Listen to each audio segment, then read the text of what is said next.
Welcome to another Bear Attack Stories Marathon, showcasing some of the most brutal bear attacks covered on the channel so far. These stories include hunters who were fatally mauled by a grizzly seeking revenge, a man who was eaten alive after using bear spray, and much more.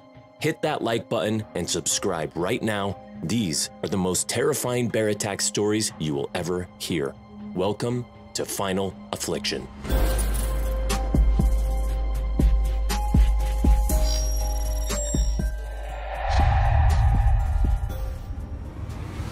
It's summertime in Black Bear Country, and Donna Munson woke up in her log cabin in Ouray County, Colorado.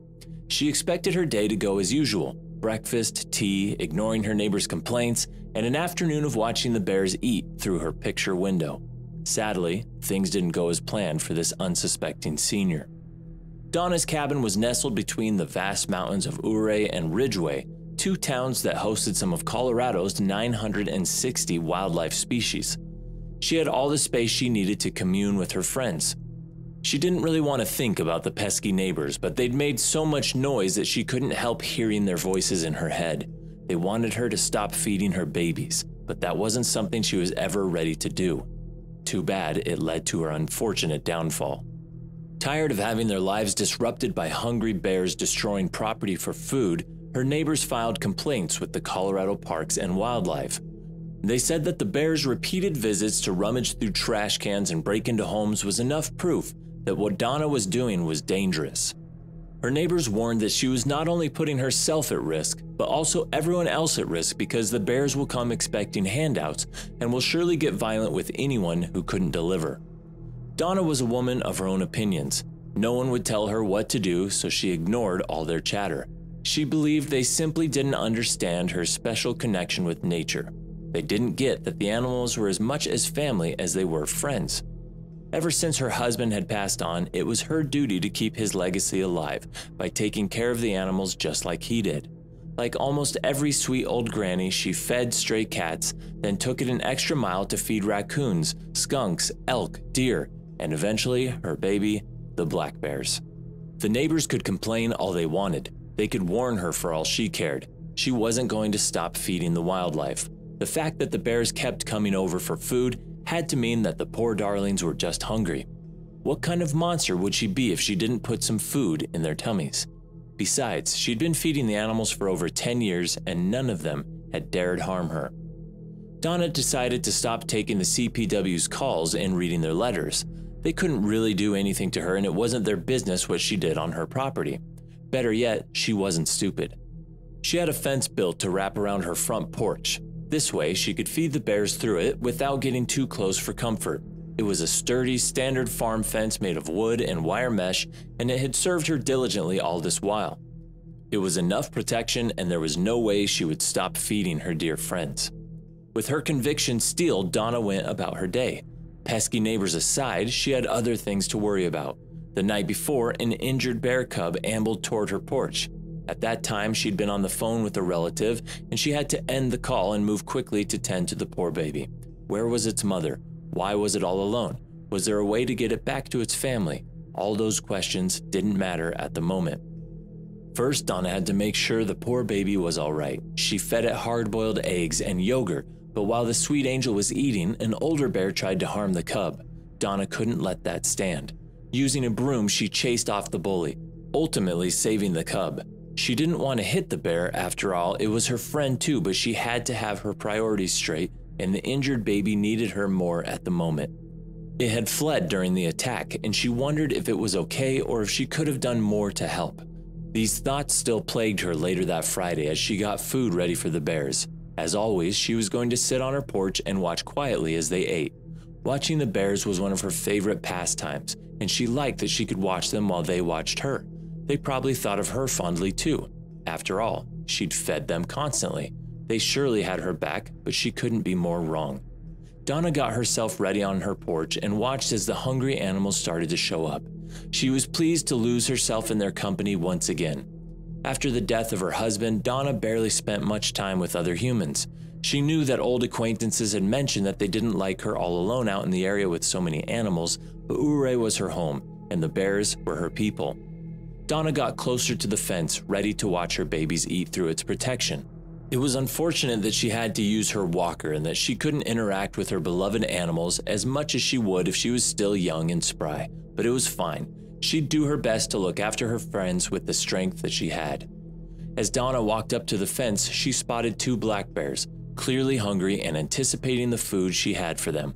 The sight only made her heart soar further. The neighbors and wildlife professionals really didn't know what they were talking about. This was bliss. As she got closer, her happiness started to wane and her heart sank to the pit of her stomach. The bears were her babies, but she'd miscalculated the love they had for her. Frozen with fear, she could do nothing but stare as one of the bears reached through the fence and knocked her down.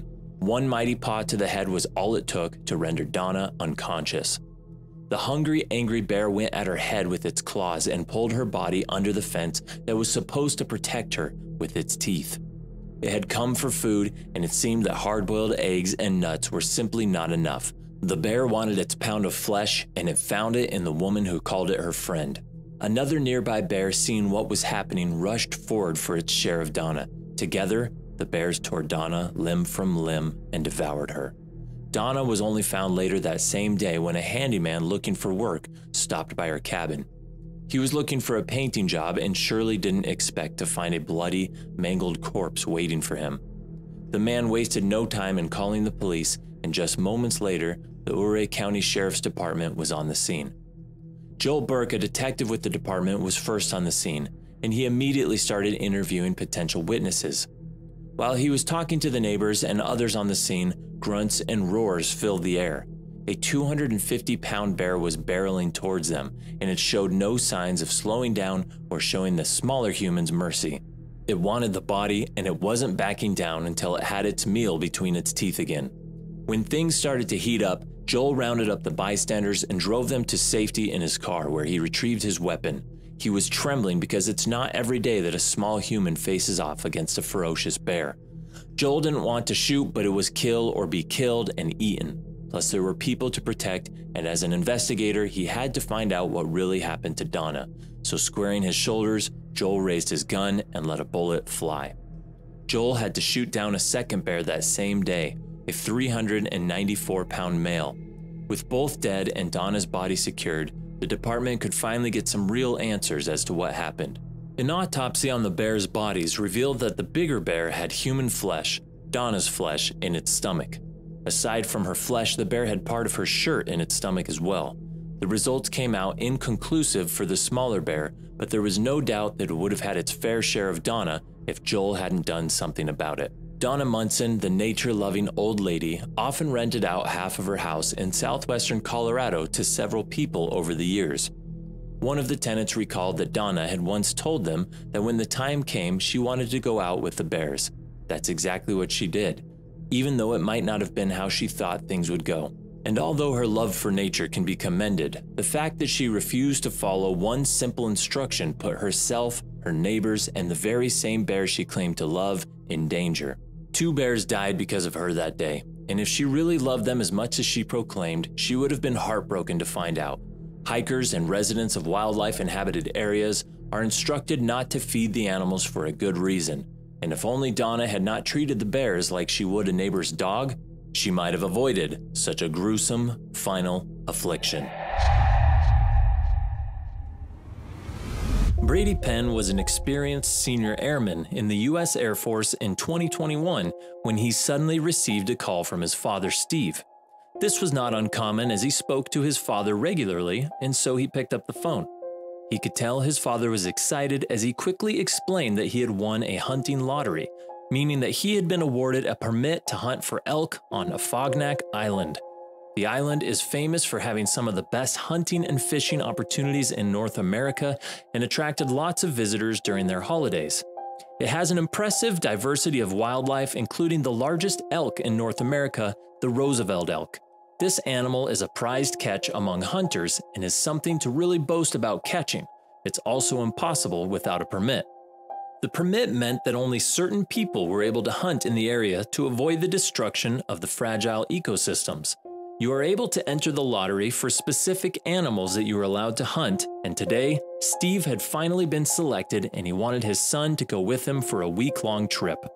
Brady immediately agreed, as he knew this was a once-in-a-lifetime opportunity and wanted to spend time with his dad. For the next few months, the pair prepared for their adventure, as they knew that they would have to use their survival skills if they wanted to stay on the windswept island of Affliction. The island was well known for its unpredictable weather and strong winds, so they had to make sure they knew exactly what they were getting themselves into. They tested their equipment over and over to make sure they were prepared, undertook intensive hikes nearby, improved their shooting abilities, and made sure they had a plan for anything that may go wrong. Brady had been trained by the military, and Steve had lived in Alaska for over 30 years. They both knew what it took to survive. After months of training, they were ready for a trip of a lifetime. On the morning of October 12, 2021, the father and son duo were ready and waiting for their trip. They were stood on the dock waiting for their plane to take them to the island, where they would be left all alone for a week. The wind was already increasing in strength, and the morning fog was thickening with every moment that they waited. The seaplane floated slowly towards them, giving the men one last chance to turn back and cancel their trip. With the increasingly bad weather, it was becoming apparent that if any issues arose during their time away, it would be almost impossible for an emergency rescue to save them.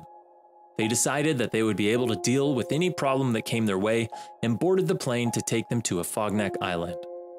It was a very small plane, and despite being battered with turbulence for the duration of the 45-minute flight, they managed to arrive on the island in relative safety. The beach was empty, and the reality of their solitude was quickly hitting the pair. The pilot prepared to leave before turning to the men for some final advice. "That hill right there is going to be your best bet for a campsite," he said. "I'll see you in a week unless we hear from you sooner. I can't say I envy you out here in this weather." With that, he got back into the seaplane and flew away, leaving the father and son duo truly stranded. They hurriedly began setting up their tent to protect themselves from the night that would quickly be setting in. They managed to erect it just in time as more wind and freezing rain began to unleash onto them. They eventually slept, knowing that the next few days would really put their survival skills to the test. The next morning rolled around and the weather had not improved. The men knew they couldn't wait for too long, so begrudgingly packed up their belongings and began the difficult hike through thorns and thick bracken, and Brady could feel any exposed skin being ripped and torn by the passing branches. After receiving a beating from the elements, they made it to a ridge and found a game trail towards the valley beneath them. They followed the trail together, hopeful that they would be able to find some elk soon. Suddenly, Brady spotted a herd in the distance, and they began to stalk their prey, but lost them as suddenly as they had discovered them due to the tough terrain. They began to feel disheartened, but continued their trek in the hopes that a miracle might happen. Just like that, they abruptly found themselves face to face with a massive male elk. Instinctively, Brady fired his gun in the direction of the animal, knowing that he had only a split second to react before the elk would smell or hear him and bolt for cover again. The 1,200-pound animal crumpled to the floor, and just like that, they had accomplished their week-long goal in just 60 minutes. The duo were elated and happily began to cut up the elk so that they could take it back to their camp with them, and eventually take some of it back home. They knew that they wouldn't be able to take most of it back, but they could certainly try. They brought some back to the camp, but left the rest in a bright white game bag that they decided to hang in a tree so that nothing could get into it.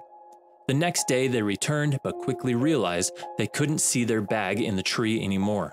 They assumed it was the wind that had knocked it down, and so continued towards the area to check it out, cocking their guns just in case. They walked through the long grass, feeling at peace among the singing birds and long grasses. Even if their bag and game were gone, they were still able to appreciate that they were in a breathtaking place and were thankful that they were able to come on this trip together.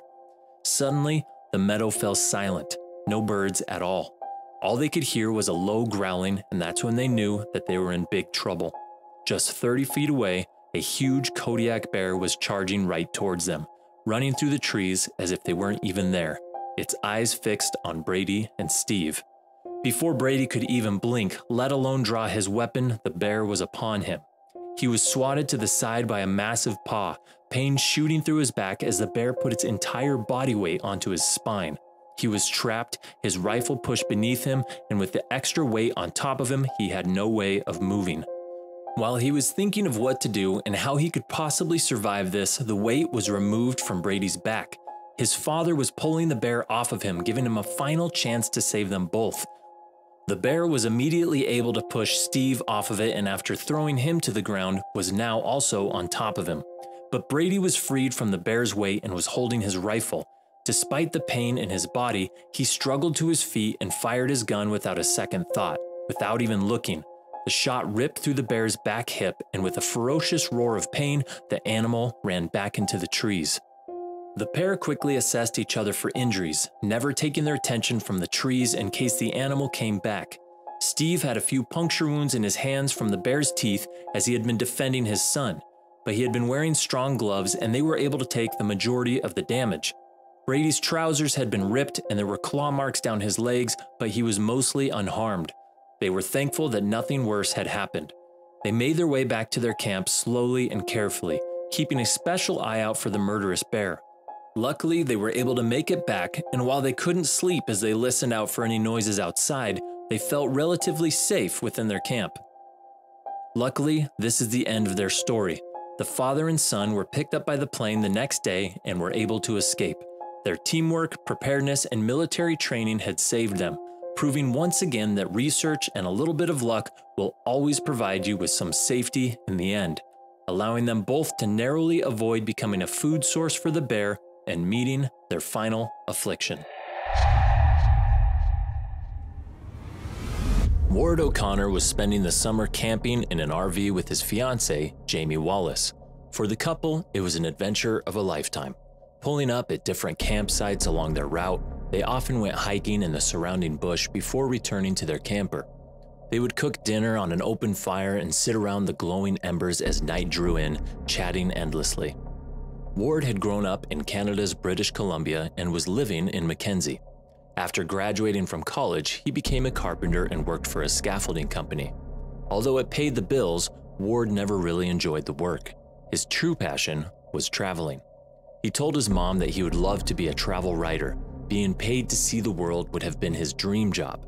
For the time being, however, he had settled into a lifestyle of working for a few months to save up enough money before quitting and venturing off in his camper to explore the wilderness.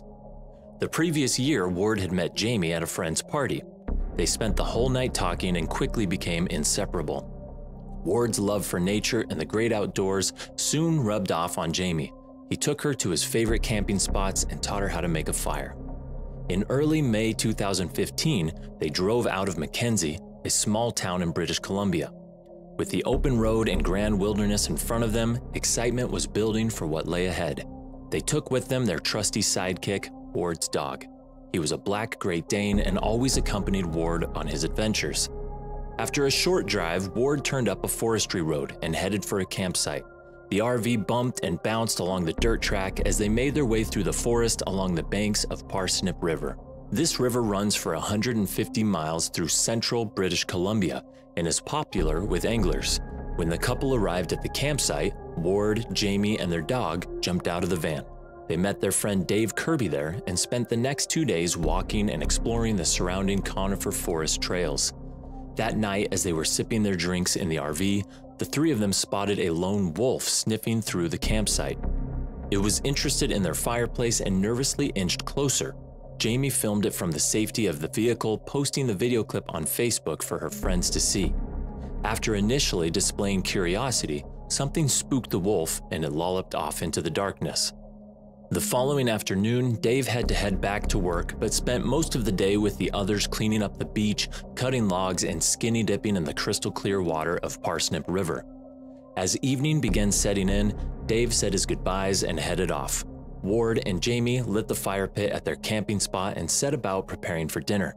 Their dog loyally lay by their feet as they sat eating their food on what turned out to be their last evening together. It was a cloudless night, and as they gazed up into the starlit sky, there was a chill in the air. Jamie turned in for the night. She kissed Ward goodnight and stepped inside the RV. Ward said he'd be in shortly, but as he stared into the dying embers of the fire, his eyelids grew heavy. He lay down next to the fire pit feeling warm and content and closed his eyes. As Ward lay sleeping peacefully under the stars, the fire went out. He wouldn't have heard it, but there was a snap of a twig from the darkness. Footsteps of something big were coming his way, and he had no way of knowing what was about to happen. a lumbering beast, heavy and powerful, emerged from the bushes. Only a glint of silvery moonlight shimmering off its black fur would have been seen. Sniffing the air, it moved purposefully towards Ward. Muzzling Ward's legs and then his torso, it lifted a heavy paw and brought it down on Ward's ribs. Woken from his slumber, Ward felt the pressure of something huge on top of him. He couldn't see anything, but he could feel the warm, moist air of the creature's breath on his face. It opened its mouth, exposing its huge canines. A stale stench filled Ward's nostrils as he gasped in surprise. He desperately tried to push the bear off of him, but he was pinned down. Within seconds, the bear locked its jaws around Ward's neck, suffocating him. Ward didn't stand a chance. The bear tightened its grip around Ward's neck and dragged him away from the campfire and into the night. The sun had risen above the tree line by the time Jamie woke the following morning. Immediately, she felt like something was wrong. She climbed out of bed and peered through the RV window. Ward wasn't at the fire, but his dog was. She went outside and looked around. The dog was anxious. She asked him to find Ward, but he refused to move. Jamie set out along one of the paths leading from the campsite. There was no one else about. An ominous silence hung in the air. It wasn't long before Jamie came across some blood, and then some more. She followed the trail out of the woodland camp and up a hill. There, 200 yards away, was Ward. Jamie ran to him. He was lying crumpled on the floor. He was dead. Jamie screamed out in horror and ran back to the RV. She screeched out of the campsite and back to Mackenzie to tell Ward's father. Both he and the authorities rushed to the site. The wounds found on Ward were consistent with a black bear attack. He had been ambushed and attacked completely off guard. There was no sign of a struggle when his body was found. It is likely that he was stalked and hunted by the bear as he lay sleeping rather than accidentally stumbling upon him and killed out of curiosity or defense. Officers at the scene spotted a lone wolf nearby. At the time, they weren't sure what animal had been responsible for Ward's death, and they shot and killed the wolf. A short while later, conservation officers located and destroyed the bear they believed had killed Ward. Ward O'Connor's family said that he had a profound respect for wildlife. He didn't hunt and therefore didn't feel the need to carry a weapon of any kind. And even if he had had a firearm on him on the night of the attack, it is unlikely he would have been able to use it, as all evidence points towards him being killed almost instantly. It's devastating when someone who enjoys wildlife so much and thrives amongst nature is killed by it. However respectful we might be of wild animals, we must always remain vigilant. This is their habitat, not ours, and the moment we forget that is the moment we put ourselves at risk of meeting our final affliction. With the exception of his dog, Daniel worked alone. The rough, rugged terrain of the Alaskan mountains were his perfect office. He used his cabin in Turnagain as a base and set off on foot from it each day to work on the trail. The cabin was a couple of miles from a paved road that connected the community of Hope to the Seward Highway. The picturesque spot was about 25 miles southeast of Anchorage. On July 29, 2020, Daniel awoke early. He looked out through his cabin's window. He could see that he was blessed with clear blue skies for the day. He dressed in his gear, putting on his sturdy boots and clipping his bear spray canister onto his belt. It is believed he also placed his handgun in his backpack. During his construction work, he preferred to keep bear spray on him rather than a firearm. A shotgun or rifle weighed him down and got in the way. Daniel didn't plan on being out for long and decided he would return to the cabin for lunch later in the day. He picked up his water bottle and after a quick breakfast, he whistled to his dog and stepped outside. The two of them set off towards the path he was constructing. It was less than a mile from the cabin. Sawing down saplings and lopping off branches, Daniel gradually inched along the route he was carving through the great Alaskan wilderness. His dog carelessly sniffed around the surrounding trees and wandered through the clearing as Daniel worked. As midday loomed, the dense foliage sheltered Daniel from the growing heat of the rising sun. It was tiring work, and he paused for a breather, wiping the sweat from his brow and taking a sip from his water bottle, when suddenly, a brown bear came crashing through the undergrowth. Daniel barely had time to react. He fumbled for the bear spray, pointing it directly at the charging grizzly. He emptied the entire contents of the canister before the bear flattened him to the floor. Daniel struggled to breathe. The full force of the bear had knocked the wind from his lungs, and now it stood pushing down on him. its giant paws pressed firmly on his chest. Daniel kicked and thrashed about, trying desperately to hit the bear. He smacked the bear again and again on the snout, but this only enraged the bear more. It let out a deep, guttural growl and opened its jaws. Daniel could see saliva dripping from its jowls as it lowered its head menacingly. Ferociously, it bit into Daniel's face. He let out a yell as a tooth hit bone. Again, the bear bit down and scraped its claws over Daniel's chest.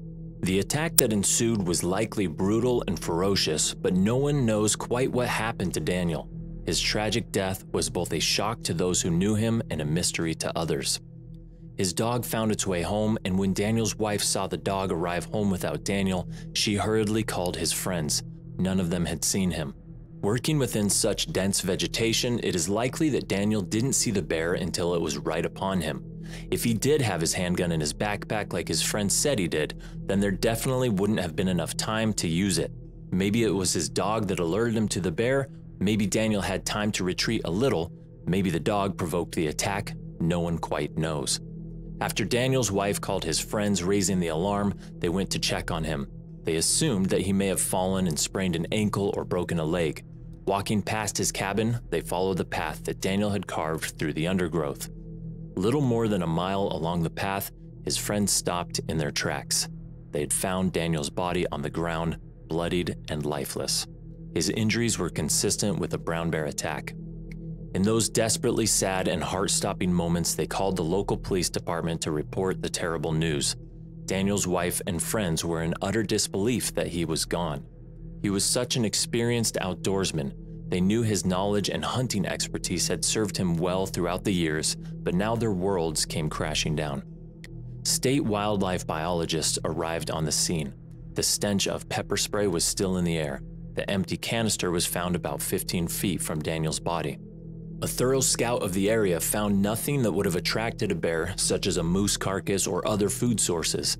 Daniel had been working relatively close to 6 Mile Creek, a salmon spawning stream, but officials didn't consider it close enough to the attack site for Daniel to be considered prey. The puzzling evidence found by field experts was that both black bear and brown bear DNA were found on Daniel's body. It is usual for these bears to tolerate each other, and often black bears give the larger grizzlies a wide berth.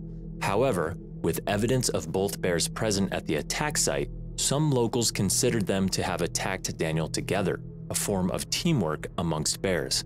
This, however, is highly unlikely. Bears are largely solitary animals.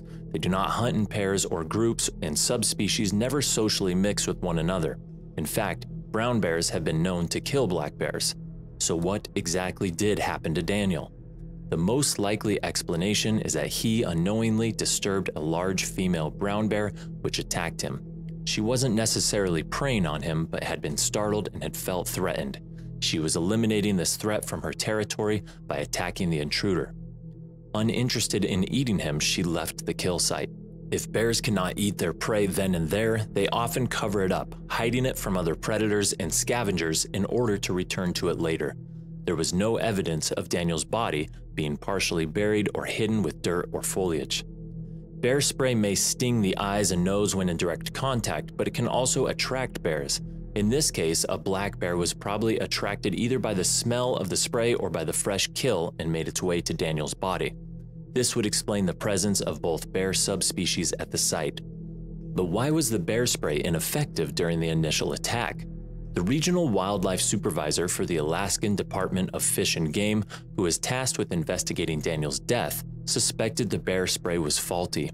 The spray is sold by Costco stores in Anchorage and is manufactured by a company called UDAP. There had been concerns that some cans manufactured between March and August of that year could have been defective. There is also strong criticism over the effectiveness of bear spray, particularly regarding wind direction, which could result in the spray being blown away from the target. A flyby of the area where Daniel had been killed the following day found 2 black bears and 1 brown bear within several miles of Daniel's location. It's probable that many other bears were also in close proximity, but these were not spotted by officials. The DNA evidence collected from swabs of Daniel's body and clothing pointed towards 2 female bears. A week after the attack, wildlife biologists shot and killed 3 female black bears and 1 female grizzly. DNA from one of the black bears matched that found at the kill site. DNA from that brown bear did not. Following a bear attack, there is always some debate about the use of pepper spray. Some swear by it, others say it is foolish to go into bear territory without a high-caliber firearm. Although rangers and wildlife experts always recommend the use of bear spray over a firearm, research has shown that bear spray can actually be an attractant for some bears. Scientists studying bears in Alaska's Katmai National Park in the 1990s found that the majority of the bears they observed actually rolled and wriggled around in spray the researchers had sprayed onto the ground. They were vigorously scent rubbing their entire bodies in the spray residue. Sprayed directly from a can, however, results in the stinging of the eyes and nose, and this is thought to deter an approaching bear. The cause of Daniel's attack remains a mystery. It is still not known whether the attack was defensive or predatory. What has been determined, however, is that he was killed by a female brown bear, who are notorious for mauling anyone who stands between her and her cubs, often leading to the unfortunate victim's final affliction. Researcher Stephen Riley had been deployed in the Arctic Circle to investigate the melting ice caps and the impact of global warming on the wild and marine life in the frozen vast expanse. Stephen had always wanted to witness the northern lights in the night sky, so he was glad that he got the chance to be there at just the time when Aurora Borealis is most clearly visible. It was a serene, heavenly place away from the distractions of life. He and his team had been staying at a caravan trailer parked a few miles from where they needed the samples. For the week that they stayed at the site, the night sky would sometimes be a clear, star-studded window into outer space, and other times a spectacular display of colors in the sky from the Aurora Borealis. But inhabiting this beautiful place were beasts that had seldom encountered humans. The most ferocious of these is the polar bear.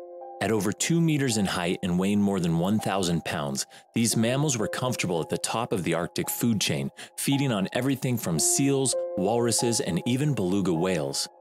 However, global warming and the melting of the polar ice caps had been depleting the natural marine life of the area, and polar bears were starting to go long stretches of time hungry and without hunting. Stephen Riley finally got a chance to witness the northern lights about a week into their research trip, and he took several photographs of the beautiful display before returning to his caravan.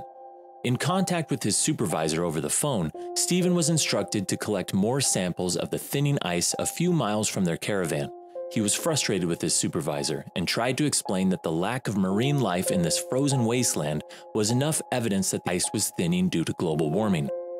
The supervisor on the phone refused to budge and ordered him to collect and bring back more samples for research. Stephen angrily hung up the phone and decided to get it over with by going out into the freezing cold and getting the ice samples himself.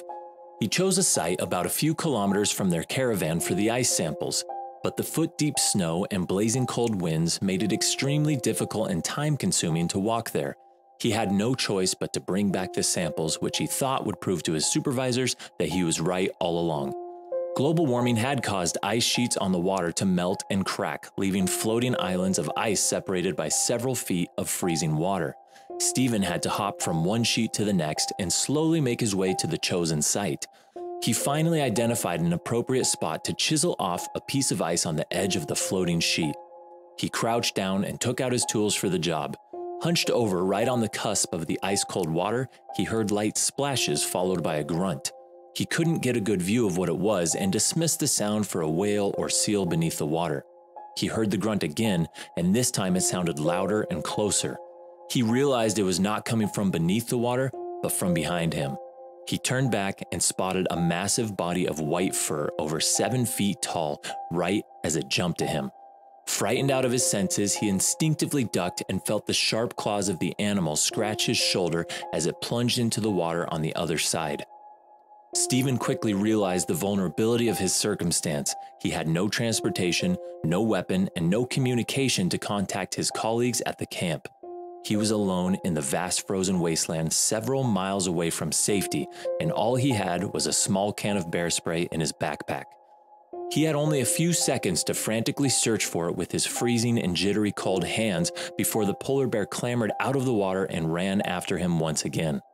From the weight of the massive bear jumping at Stephen, the floating ice sheet wobbled and tilted, further throwing him off. He spotted the head of the beast coming out of the water as he unzipped his bag and rummaged through it trying to find the spray can. He finally found it and immediately turned around to spray the bear that was now charging right toward him. The intense and pungent smell of the chemicals inside the bear spray threw it off momentarily as it turned around and jumped back into the water. Stephen realized he had just bought himself a few more seconds to escape. He dropped his bag where it was and made a run for the caravan as fast as he could. The adrenaline was pumping, his heart was beating fast as he jumped from one ice sheet to the next, spraying the can behind him as he went. In desperation and the pain from his wound, he slipped on the sheet of ice and dropped the bear spray, which landed right in the water. He didn't have the time to recover it or the heart to look back, so he continued running as fast as possible in the direction of his caravan. As he ran, he tripped again on the edge of an ice sheet while trying to jump from one to the next. This time, he plunged into the water. The icy cold water drained him of any heat or energy that Stephen's body had retained by this point as he splashed around trying to get back up on his feet. However, before he could even get out of the water, he noticed the loud growls of the bear swimming behind him. His hands and legs numb from the freezing water made it much harder for him to get up and run. He let out a scream in terror. The bear got out of the water behind him and charged at Stephen. A terrifying, huge mass of fur. The sight of the predator running towards him with vicious intent numbed his senses. He was barely able to crawl now. With the caravan only a half a kilometer away, he tried desperately to scream to his colleagues at the campsite, but to no avail. The bear finally caught up to him, and by this time, the bear spray had been washed off its nose from swimming in the water. Now, there was nothing that could stop Stephen from being eaten alive by the hungry polar bear. He was left defenseless, numb, and terrified out of his senses. The bear stood up on its two hind feet and then slammed its two front feet straight onto Stephen's neck, snapping it in half. Stephen's fate was now sealed. The bear ripped its claws into his torso and neck, and he could only let out a slight squeal in his final moments before being devoured by the bear piece by piece. All that was later found by his colleagues at the spot was a few torn clothes, some bones and flesh, and a reddened spot in the white snow that told the tale of Stephen's final affliction. Our story today takes place in Bella Coola, a valley found in British Columbia, Canada. It stretches 80 kilometers and is known to be a very scenic and beautiful area, with a diverse landscape of meadows, forests, mountains, and rivers, as well as a long history of world-renowned craftsmanship. There really is something for everyone. As picturesque as this area may be, it is also situated in the Great Bear Rainforest, thusly named for its inhabitants, specifically many wild species of cougars, wolves, and of course, bears. But these bears are special. Although there are 1,400 grizzly bears living there, this area is home to a distinctive subspecies of black bear, the Kermode bear, also known as the spirit bear, as 1/10 of the cubs are born with the recessive gene causing a white coat of fur. As a result of its unique residence, the Great Bear Rainforest has been protected by the government of British Columbia since 2016 to stop industrial logging, meaning that 85% of the ancient forests will be kept safe. Given that the population of Bella Coola is only 2,100 people, there is approximately one bear to every 2 people in the area. Despite this, bear attacks have been very rare and they usually live side by side fairly peacefully. However, there is one incident that would change that forever. Jordan Carberry was a park ranger living in Bella Coola in 2018. He enjoyed his job, it was fairly easy, and he was able to work in such a beautiful place every day. On July 2nd, he was returning home after a lovely holiday with his friends to celebrate his 50th birthday. And as he approached his home, he saw 2 grizzly bears climbing a cherry tree nearby. This was not uncommon as the fruit on the trees were ripe and bears are well-known cherry lovers and they actually help with the dispersion process for the trees. They seemed quite large, so Jordan assumed they were just typical adult bears searching for food and meant no harm, although he would rather they were further away from his house. He continued up his driveway to encourage them to leave his property, and they eventually took the hint, traipsing back into the forests. He didn't give the interaction a second thought as he was used to seeing bears all the time, and he went to bed as soon as he got in. At 5 a.m. the next morning, he woke up and started to get ready as he usually did when something caught his eye out of the window. There was something moving behind the trees, and so he assumed it was the cherry-eating adult grizzlies from last night. He grabbed his camera and rushed downstairs, leaving the house to take photos that he thought he would later share with his friends. He was an avid photographer, and living in the beautiful place that he did meant that he was able to take amazing photos of his daily life. He figured that if he didn't spook the bears, they would ignore him and he could get some nice pictures of them eating the cherries. So he walked out into the forest, and 36 feet from his front door, he had a clear view of the bears in the tree. While he was watching the bears, one of them fell from the tree, and suddenly something moved next to Jordan. He turned to see what it was, and his heart stopped. He had made a mistake. The bears in the tree were actually cubs and were being supervised by their mother, the very large bear that was currently staring at him from 80 feet away. She had heard her cub cry out, and upon spotting Jordan, assumed the cry to be his fault.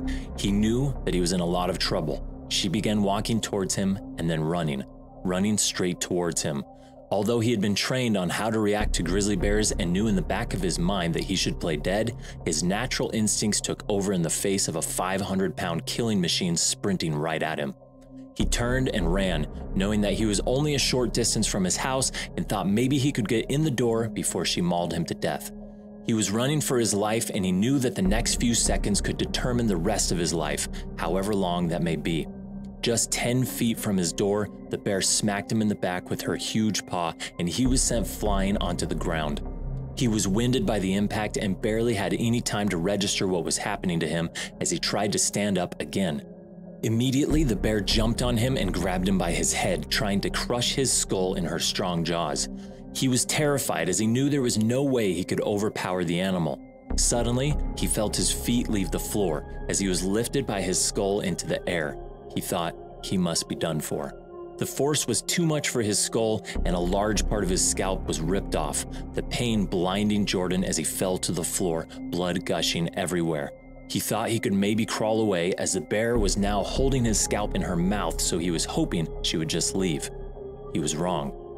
After throwing Jordan's scalp aside, the bear began mauling his whole body. She tore off his ear and began to rip apart his chest, seemingly taking the cub's fall personally against Jordan, and it was like she had decided that he had to pay for the pain of her cub.